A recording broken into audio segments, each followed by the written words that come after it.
Good evening, ladies and gentlemen, and thank you very much for joining us here on this special CNBC TV 18 show. Young Turks is a show that I've run for the past 13 years on CNBC TV 18. It is India's and perhaps the world's longest running show focusing on young entrepreneurs. So it is our privilege and our honor today to have in our midst a man who's been described as a provocative entrepreneur, as a business leader who you cannot ignore, as a celebrity TV host, a best-selling author, and someone who other authors have written many books about, a man who is hopefully going to share his lessons for success and leadership here with us on Lessons in Leadership. Donald Trump, appreciate you joining us here on CNBC TV 18, and thank you very much for paying India a visit and for investing in India. Let me start by quoting you back to you. And I think this was in your book, Think Like a Champion. You said, champions think big. Champions work in a big-time way. I also heard you say this morning that you're a lot more conservative, or you've learned to be a lot more conservative. How is the new conservative Donald Trump thinking champion-like, or thinking in a champion big-time way today? Well, I guess over the years you do somewhat become a little bit more conservative. I've had a great career. It's been amazing. And in the 80s it was good. Now it's better than it's ever been. The company is bigger and stronger. And as you know, you see the numbers. And it's been an amazing thing. And we're here today in Mumbai doing a spectacular job with the Lota Group. And we're really happy about it. But over the years, as you have great victories and a couple of defeats, and hopefully they're only minor defeats, you learn to be a little bit more conservative. And we've built up tremendous cash reserves and lots of other things that, frankly, when I was in my 20s, like so many of people in this great sold-out room, and when I was in 20s and 30s, I wasn't thinking about cash reserves. What were you thinking about? I was thinking only about massive success. I didn't care about anything. And as you get older, you realize that sometimes, you know, the old expression, cash is king, and sometimes that's true, but it certainly makes your life a lot easier. So in the early 90s, when the markets collapsed, the real estate markets collapsed, many of my friends and many of my enemies, frankly, those I didn't mind, they went bankrupt and they were gone, never to be seen again. Most of them never to be seen again. And I fought through it. I never went bankrupt. And, you know, but you did file. I never filed bankruptcy, no. No. Me? No. Mm-hmm. No, I never. No, I'd have. Over the years, I've had individual. You know, it's a funny thing about that. I'd buy a company, I'd throw it into a chapter, I'd negotiate a great deal, and people would say, oh, Trump went bankrupt. I mean, it's crazy. But no, we've had a couple of companies that did, like everybody else, like almost every major. You look at Carl Icahn, you look at Henry Kravis, you look at Leon Black, you look at so many different people, and they've all used those laws to their advantage. Unfortunately, when I've used them, it's, oh, Trump files for that. No, I never went bankrupt. If I were to ask you the single biggest reason for you to want to get out of bed every morning and get yourself to work, what is it that drives you today? Well, it's a great question. I say it all the time. It's because I love doing it. Otherwise, I wouldn't do it. I mean, I've been here. I left New York. It was about an 18-hour flight. We took a little bit longer way. We decided not to fly over Ukraine. Does that make sense to you folks? I said, how much longer will it be? He said, 45 minutes. I said, this is a 45 minutes. I don't mind, okay? I told the pilot, I said, keep flying. But, you know, it was a long flight, probably 16, 17 hours. And I come here, and from 7 in the morning till now, we've been doing nonstop work and interviews and lots of things, talking about the great job we're building. And, you know, I enjoy doing it. If I didn't enjoy it, you couldn't do it. I mean, it would be physically impossible to do it. You have an energy level that only works. You know, if you don't have energy, you have nothing. And I see some people, they have no energy. And I say they'll never make it. They're never going to make it. And I see other people, they have the energy. Now, you need the brain and you need the ideas. You can't have a lot of energy and bad ideas and not too smart. But you need energy levels to be successful. And I've seen it so often where people are smart. I've gone to school. I went to the Wharton School of Finance, which I consider the best school, best business school. And in the class, I had lots of people. And it's sort of interesting because I've been able to watch a whole career now because I'm at a stage where I've seen people go and, you know.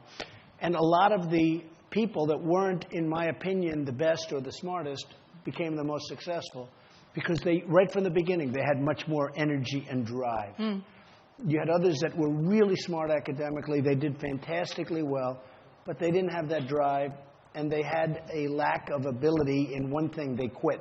They didn't have that stick-to-itiveness that you need. So, I mean, I see a lot of qualities, and I've watched it over a period of a lifetime, the people that have the energy, the people that have the drive, and the people that don't stop, that don't quit, those are the people that really succeed. But I also want to talk to you about something that you've said. You say if you label something a fear, then it creates fear, when sometimes it's not a fear, but a concern. And the same applies to business. So if there's no fear in your life at this point in time, what are you most concerned about? Look, I just like to enjoy my life. I mean, I'm having a great time. No, but that's truly what it's all about. Success is about enjoyment. Are you happy? A lot of people I know are I know the same people you do, the most successful people. I'm one of them. And I'll tell you what, if I know people that are incredibly successful economically, and they're miserable people, they're unhappy about every aspect of their life, I don't really consider them that successful. Now, some of the people in this room are, very money-oriented and all, and I think that's fine. And it certainly makes life a lot easier having that financial success. But I know the most successful people. They live in my buildings. They see me. They come to my office. They talk to me. Some are friends of mine. Some are enemies of mine.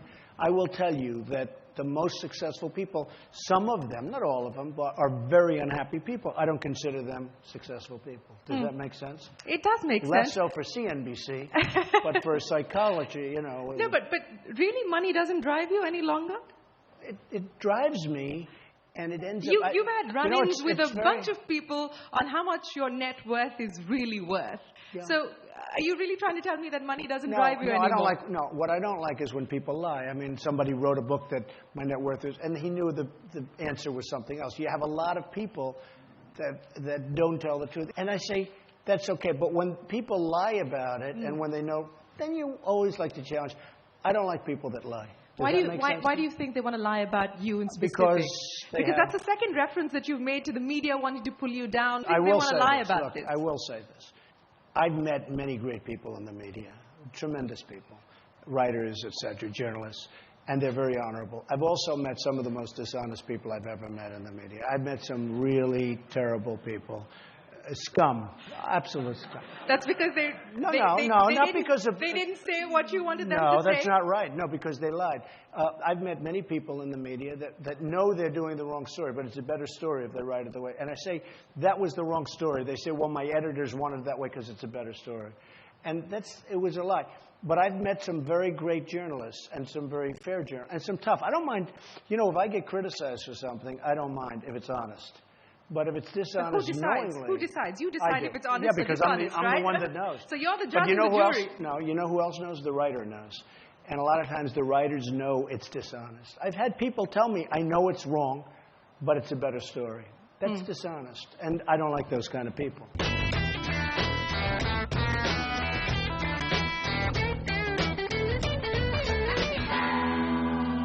You also say it's very important to be your own best friend.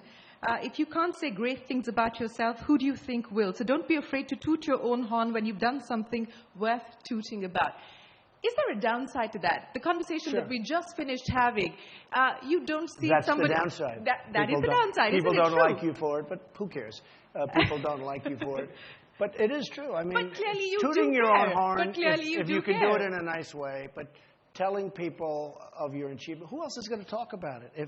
If you're successful, if this man's successful and nobody knows it, and he wants to show his success, I guess he's got to toot his own horn and let him do it. It can be done tastefully. It can be done nicely. Sometimes I don't always do it tastefully, but that's okay. But if you've had a certain success and you want people to know about it, I think it's fine to toot your own horn. But the downside of it is also that people you start believing... With you. No, not just that people get upset with you, but it's also that you start believing in your myth. And you perhaps stop taking feedback from whether it's your customers or your clients. You want to talk about yourself truthfully. I mean, you have to understand yourself, and you want to speak truthfully about yourself. And if it's not going to be truthful, what's the purpose of it? But I don't mind a person that, look, they talk about ego, the word ego. They say, I have ego. Who has ego? But show me a person without ego, and I'll show you a loser almost every time. I mean, you need ego to drive you. You need ego for success. And it's very rare. And, I guess it can happen. Maybe inheritance or something. Show me somebody that has no ego who's become very successful. It just, generally speaking, you'll give me a couple of names. Somebody said, what about Mother Teresa? I said, okay, you got me. But she probably had a much bigger ego than you have any idea, believe me. I guarantee she had plenty of ego. But it is true. I mean, people without ego don't succeed. We're talking about ego, we're talking about the next phase in your career and so on and so forth. And every couple of years, there's this talk about, are you going to run for president? Are you serious about your political aspirations? Are you going to run for governor or not? You know what? Are you serious about your political aspirations? I am. I mean, I'm serious, but I love what I'm doing. I mean, my biggest roadblock is I really love what I do, and I'm good at it. And, I mean, we're doing things all over the world, and there's such incredible projects. Today we're in Mumbai, but such incredible projects. I love what I'm doing. I was leading in the polls against Romney, against everybody. I endorsed him, and I don't know what happened to him. Last month, he didn't do a very good job because that was an election that should have been won. Would I rather be doing what I'm doing right now, meaning buildings, which I love, and what I do best? Look, we've had tremendous success with The Apprentice. It became the #1 show on television. Mm-hmm. It's all over the world. Mm-hmm. It's great. We just finished another version, season 14. Hard to believe. And you know, in your business, it is. You don't get ratings. Yeah, you don't get ratings. It's over. Yeah. And you know how hot. So I did a book called Trump, the Art of the Deal. It was the #1 selling business book of all time. Said to be the biggest business book of all time, The Art of the Deal. Yeah. So it's copied all over the world. So I've had great success. But I really enjoy doing that. Now, would I enjoy being a politician? Probably less. I do see so many bad things happening with our country, and for stupid reasons. I mean, just stupid reasons. What's the stupidest reason? Well, I'll give you an example. We have a president today who's on the front page of every paper playing golf with a big smile on his face, walking down a fairway, and he's bombing people. Not a very strong bombing, but that's okay. But he's bombing people in another country. I mean, we're sort of at war, and the whole world is collapsing. And I'm a big golf fan. I'm a good golfer. I've won club championships and all that stuff. And I love golf. I think golf is great. I think golf is a great thing for business. In fact, Obama should be playing not with the same three friends that he knew for a long time. He should be playing with the people in Congress and make deals. But when you're in a position like the United States where there's nothing but turmoil, war, killings, mass killings all over the world is collapsing on his watch. You shouldn't be photographed walking down a fairway with a big smile on your face. In November, we have a big election coming up. Yes.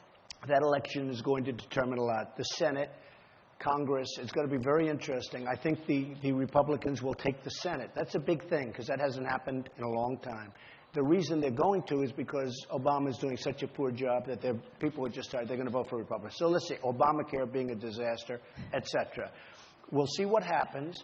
So you haven't made up your mind just yet? No, after that, I will make up my mind, sometime after the Senate. Possibility of a woman in the White House?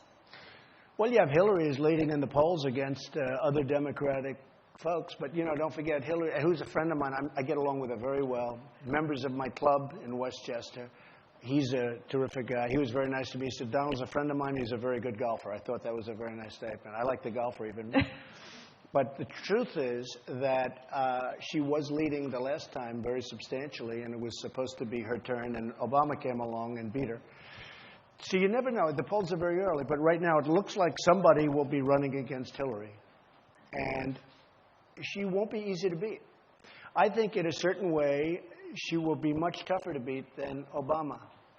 And I could give you lots of reasons why, but I think Obama should have been beaten in a second term. And unfortunately, the Republicans blew it. They really blew a great opportunity. Hillary was supposed to get that nomination. Now she's supposed to get this nomination. Let's see what happens. So you will make up your mind in November? Not in November, but sometime after the elections in November,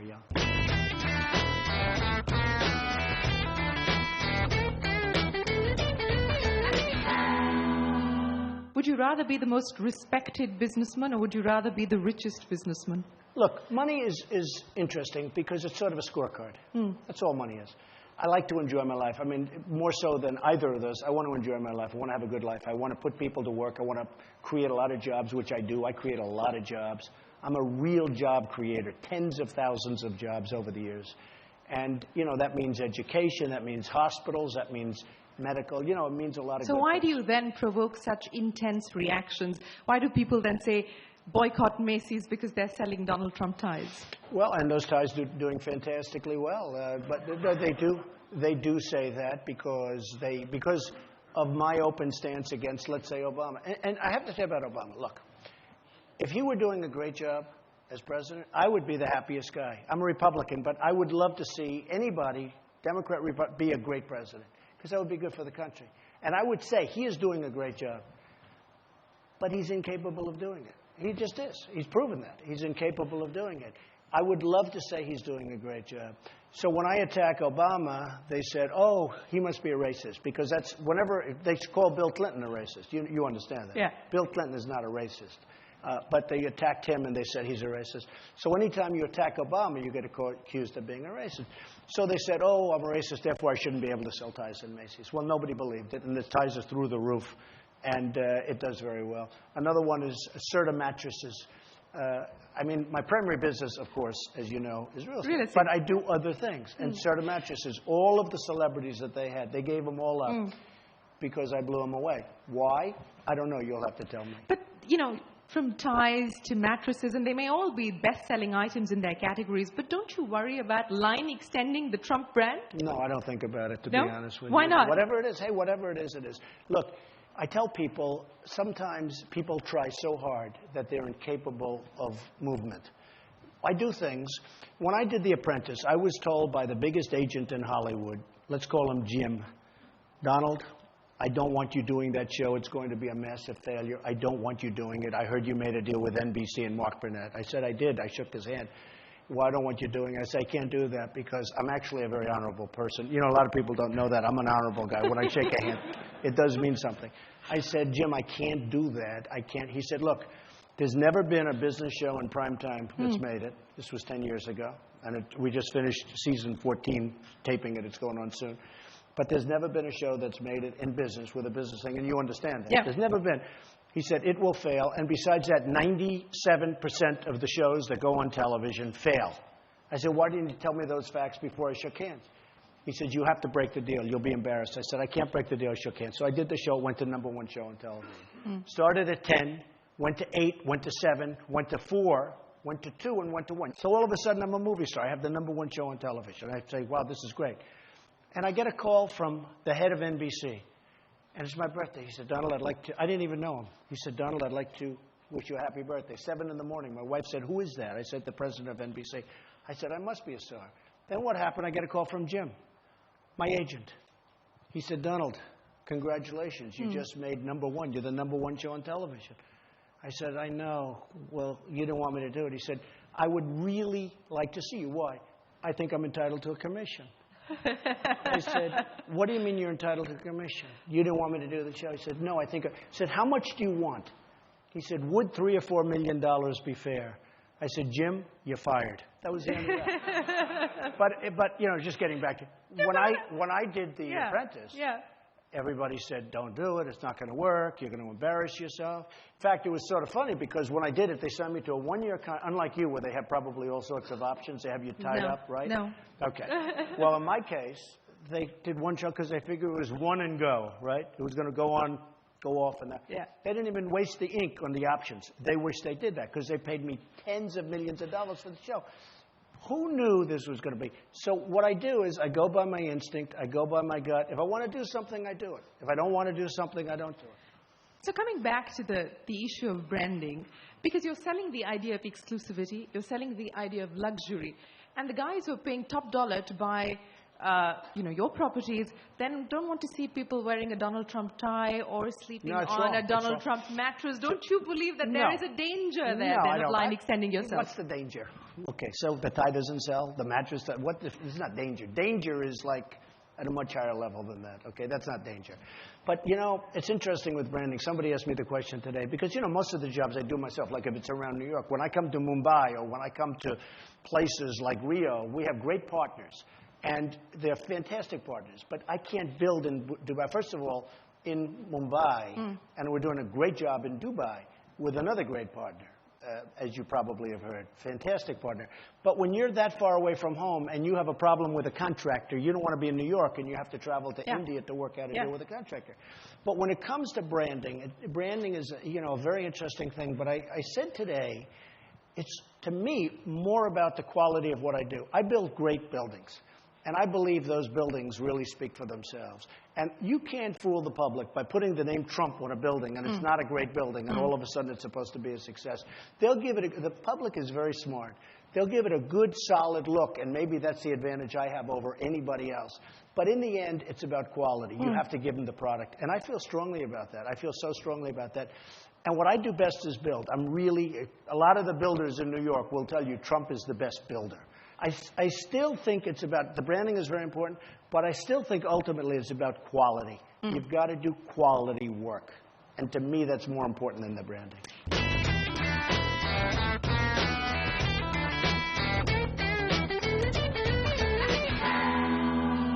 You said several times in our conversation already about the fact that you're an honorable man, and perhaps the perception is a little different. Do you think there is a deficit in perception and reality because of the fact that you're in the real estate business, a business that's known for its sort of backroom deals, crony capitalism, so on and so forth? Do you believe that honor, or the kind of honor that you look for, has eluded you because of the fact that you happen to be in the real estate business? Well, I'm in a business that's not known as being the nicest business in the world, but I think that, you know, like people will ask me, what's the thing about you that's least known? Number one, I happen to be a nice person. I happen to be very generous with people that need help. I do. I like that. I love helping people.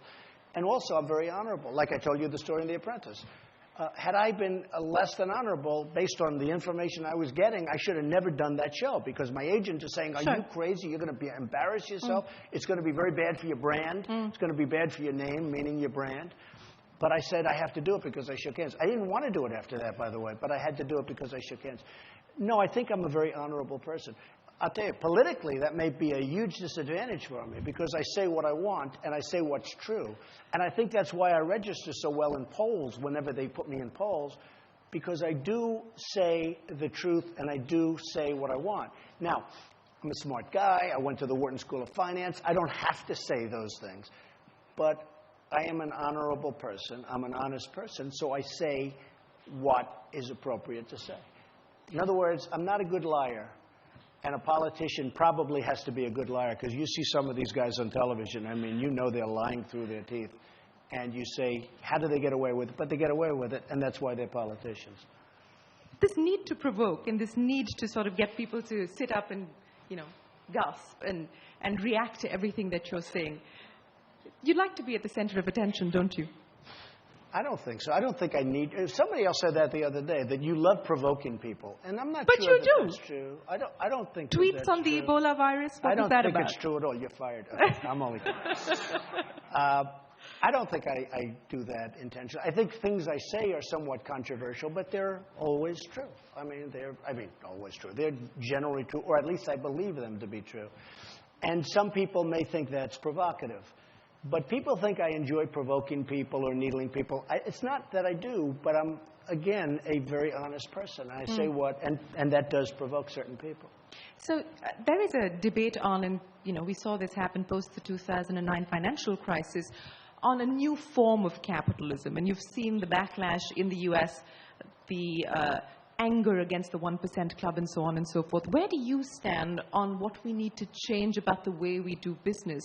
And how do you bridge the deficit between, you know, the guys on the Forbes rich list and the guys who don't make it to the 1% club? Yeah, I think it's a great question. It's a fair question. You have it really big league in India. You look at it and you look at, you know, the different worlds that you have right here in Mumbai and different places. But the fact is that one of the things that you have to do, as an example in the United States, is create more jobs. We need more jobs. When they give you a phony 6.1 or 6.3% of unemployment, that's a ridiculous number, because many of those people that are not working, you know, if you quit working, they have a statistic in the United States. If you're looking for a job and you stop looking because you can't find one, they take you off the unemployment like you're employed. They put you down like you're employed. So it shows the real number is probably 21%. And that's bedlam. I will say the main thing that we need badly in the United States are good jobs. Our manufacturing is being taken away from us by other countries, including China, including Mexico, believe it or not. I mean, we have tremendous power over Mexico if we wanted to use it, but we don't use it because we're not intelligently led. But if you take China and if you take some of these countries, you look at what we've done. You go to China and you look at their airports and you look at their roadways and you look at things that they're building unthinkable. Then you go to LaGuardia Airport, it's like a third world country. It's a disgrace. Honestly, it's a disgrace. And we're the ones that made it possible. So I say that, and it provokes some people, and some people love what I'm saying. And what I'm saying is the truth. And by the way, in Business Week magazine, they did a story. I think it was Business Week. They did a story not so long ago. What do the Chinese most want? And one of the top 10 things was anything Trump. And in my building, in one of my buildings in Manhattan, Trump Tower, I have the largest bank in the world from China, Industrial Bank, from China. They're a tenant. They would never leave. They love me. And I get along great with the Chinese. What I say is that their leaders are much smarter than our leaders, and therefore they're making so-called better deals. They're making tremendous deals at our expense. And the United States has to turn that around. What we need in the United States are jobs. And we don't have the leadership to create those. So you talked about manufacturing jobs being taken away from China. Where do you stand on the immigration bill? Because the fear is, for Indian companies, a lot of these young entrepreneurs here in this room, that in its present form, if it does go through, it looks highly unlikely that it will. But if it does go through, it's actually going to shut the window as far as Indian tech companies are concerned. Where do you stand on that? Well, look, I think if you're a country, you have to have borders. Okay. Just like today, when I came in, I told you, they really did a very thorough search. Every one of my people that were on the plane, boom, boom, boom. There was no games. There was no like, oh, come on through, come on through. It was serious. These people were serious about making sure everything was perfect. I respected that. I told my people, I respect what they're doing. I think it's great. You have to have a border. If you have a country, you have to have a border.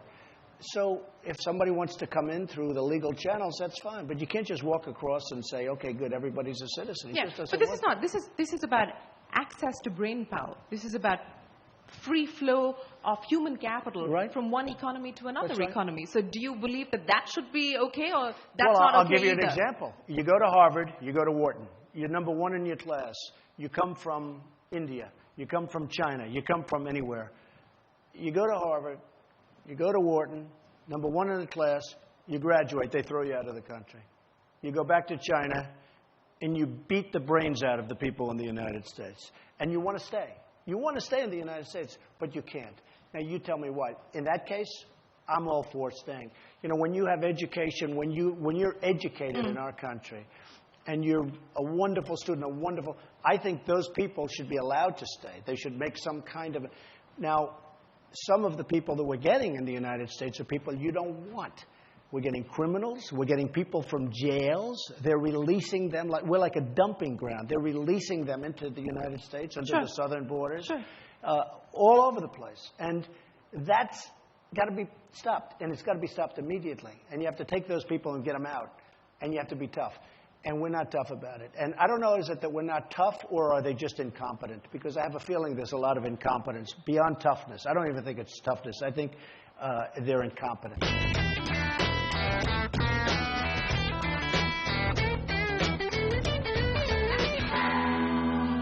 You know, you talked about everything, the best-selling book, the best-selling show, and so on and so forth. You don't like talking about your failures because you've seen some tough times in your life.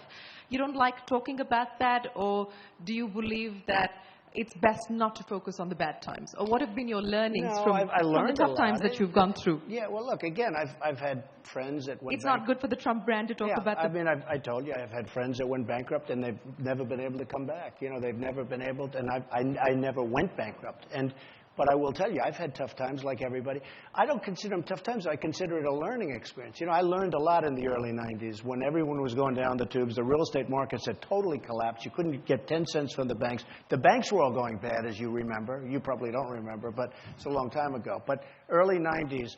And I came up with an expression, survive till 95. And that was a great expression. It was covered all over the place, survive till 95. I get a lot of credit for that crazy line, but it's true. If you could survive till 95, and I was able to more than survive and did some deals during that period, and then all of a sudden in 95, the market started turning and a lot of things happened. And, you know, again, you have a company that's much, many times bigger than it was in the 80s when I was doing so well.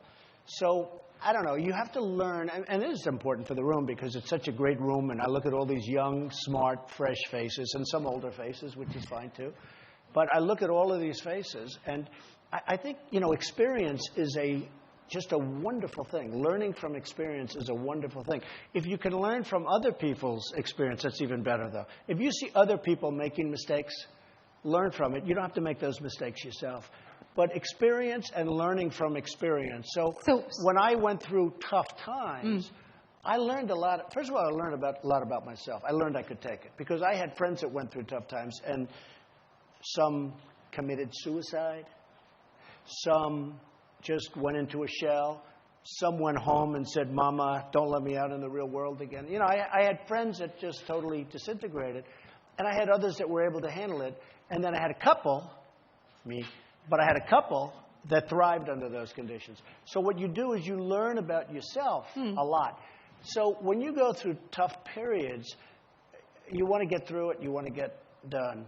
But think about it as a learning experience. So what would you like this room full of entrepreneurs to learn from your mistakes, the mistakes that you've made? Well, I say this. When I was riding very high in the 80s, because I was a big darling of the 80s, there was an article in one of the major business magazines, everything he touches turns to gold. And I believed it. And I still sort of do. I mean, you know, but I believed it. But I was very young. And I did lose focus. I believe, because I always made money in down markets. I've always done the best in down markets. I did better in down markets than up markets, you know, taking advantage. So this is not a good time for you then? No, I love it. I bought Doral. I just bought Turnberry in Scotland, which is one of the great places of the world. I'm buying a lot of stuff. No, I've always done well in bad times, et cetera, et cetera. Yeah, but the market's looking up now. Well, it depends. I mean, certain things are looking up and certain things are really looking down. It's a great time. I think it's still a great time to buy certain assets, but it's getting harder. I will say this. I've been buying, as you know, over the last 5-6 years. Yeah. It's getting harder to buy those assets. But you really have to learn about yourself. You know, one of the things, and I've added it, I get paid all this money.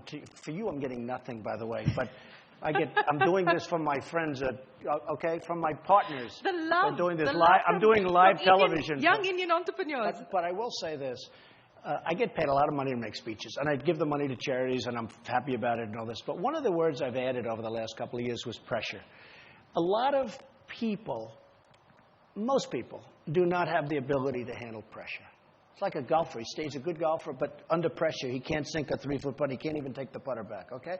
A lot of people don't have the ability to handle pressure. And I say you have to learn that about yourself, because I really believe that to a large extent is an innate ability. Yeah. You have to learn that about yourself, because if you're going to be an entrepreneur, if you're going to be very successful, you're going to have ups, you're going to have downs, you're going to make mistakes, you're going to have tremendous successes, but you're going to have all sorts of things. You have to have the ability to handle pressure. And if you don't, you should get a great job and enjoy your life. There's nothing wrong with it. There's nothing wrong with it. But I've added the word pressure, you know, the list of all the different things, what makes you successful, and, you know, momentum. There's lots of different words, and there are lots of great words.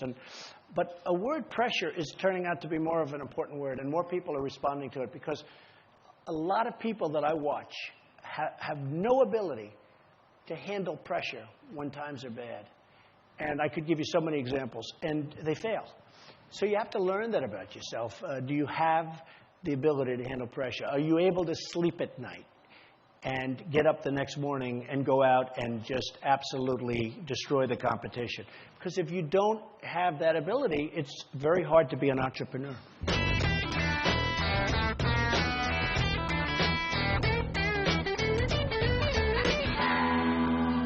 Let's get the entrepreneurs in on this conversation. If you can raise your hands, I'll get a microphone across to you. Yes. Hi, my name is Devita Saraf. I'm the CEO of View Technologies. Wow. And great. I just want to say it's a great honor to have you here. Thank you. It's my honor. I have been reading Ivanka's book, and she's the same age as me. And my father is actually one of India's greatest tech entrepreneurs. And when I was reading her book, I realized the relation she has with you is very similar, how she's thrived under you. So I actually have a question. What do you think you have learned from your children and their generation, or even something that you may have learned from the young people that you have on The Apprentice? I've learned nothing from them, to be honest. But I'm going to reverse the question a little bit. First of all, Ivanka's outstanding. She's done an amazing job, as you know, and she's great. She went to the Wharton School. She was a top model. She did fantastically, and one day, boom, she got into the Wharton School of Finance, and she just cut it off like it was nothing, and she's been fantastic. Don is with me today, and he's doing a fantastic job here. So I'm very proud of my kids. But a lot of people ask me, just a reverse question, how did your kids turn out this way? Now, Who knows? 10 years from now, maybe I'll be saying, I can't believe. But let me just tell you, what I would do when my children, when they were very young, from the time they could speak, no drugs, I would tell them. No drugs, no alcohol, no cigarettes. No drugs, no alcohol, no cigarettes. I'd say it over and over. And Ivanka once looked at me, Dad, you're driving me crazy, every week. And I'd drum it in. And I have a lot of friends who have very talented children. I have a lot of friends who have very untalented children, too. They'll never make it, whether they take drugs or not, okay? But I have friends that have very talented children, but they started drinking or they take drugs. They are, and I throw cigarettes in because it's just bad. It's bad for your health. But the drugs and the alcohol, these people, it's a competitive world out there, as you folks know. These people are at a huge disadvantage, And so when people ask me, your kids, they're doing well, they're in business, they're making deals. Don is the one, that's really responsible for the deal in Mumbai, and they have such respect to him at Lota. It's been great. But I tell people, it's such a competitive world, such a hard, that if your kids are taking drugs or alcohol, cigarettes less so, but health. But if they're taking drugs or alcohol, they're at a huge disadvantage. Thank you. Okay, thank you. Hi, Mr. Trump. I've Hi. had the pleasure of meeting Ivanka, actually, in a nightclub in France. Wow. What was she doing there? Maybe I'm wrong about it. And I also had the pleasure of going to Mar-a-Lago last year. That's great. Thank you. Yeah. Good. It was a great place. I'm part of a venture capital fund, and I've also been a tech entrepreneur. Good. My question to you is, why India and why now?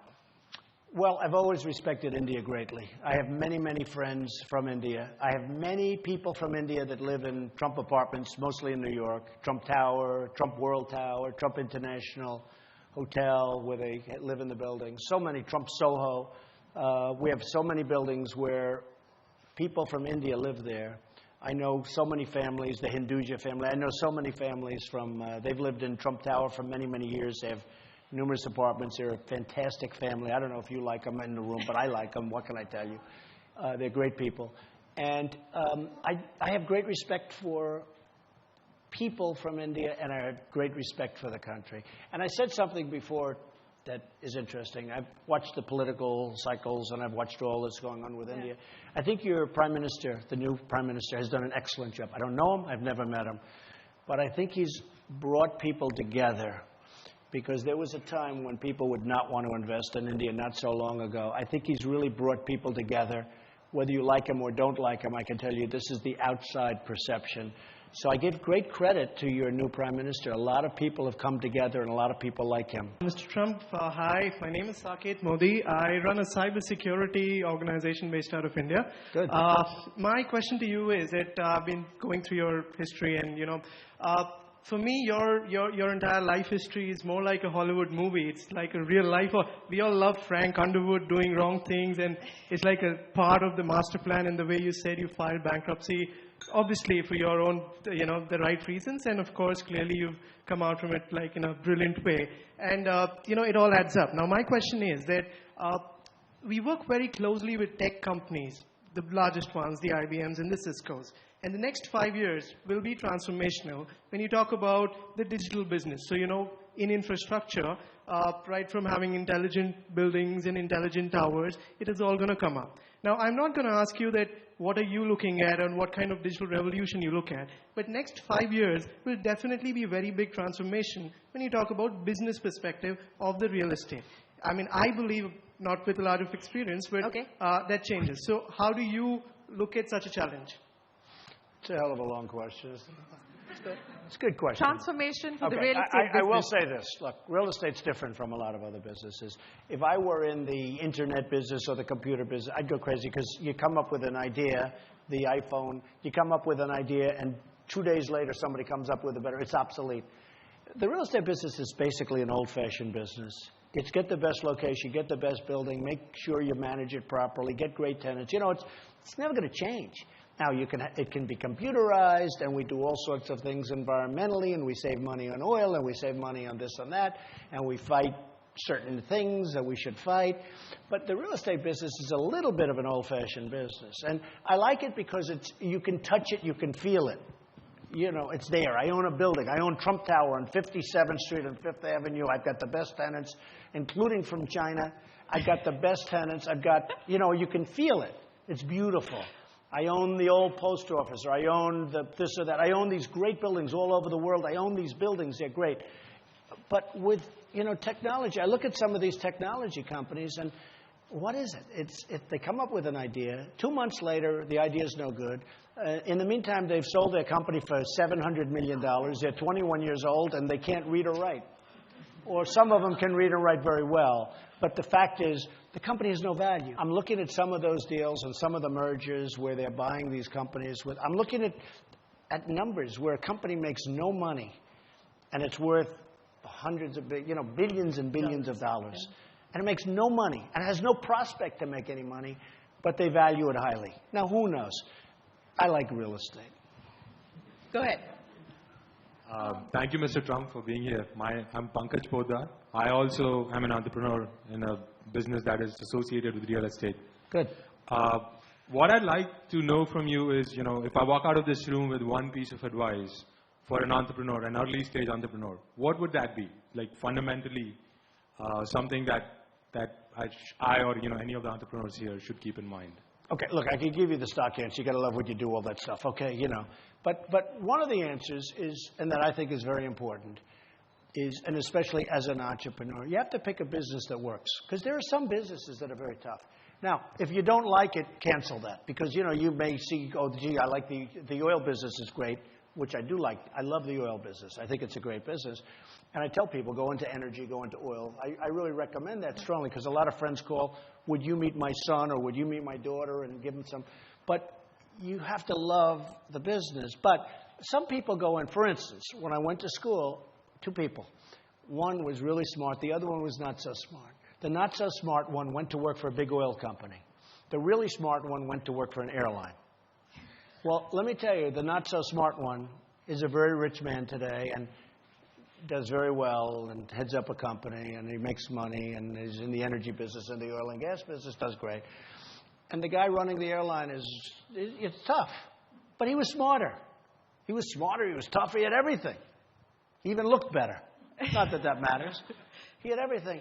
He failed, and the other guy is a big success. And there's no contest. So I think to answer your question, pick a business that's good. Yeah.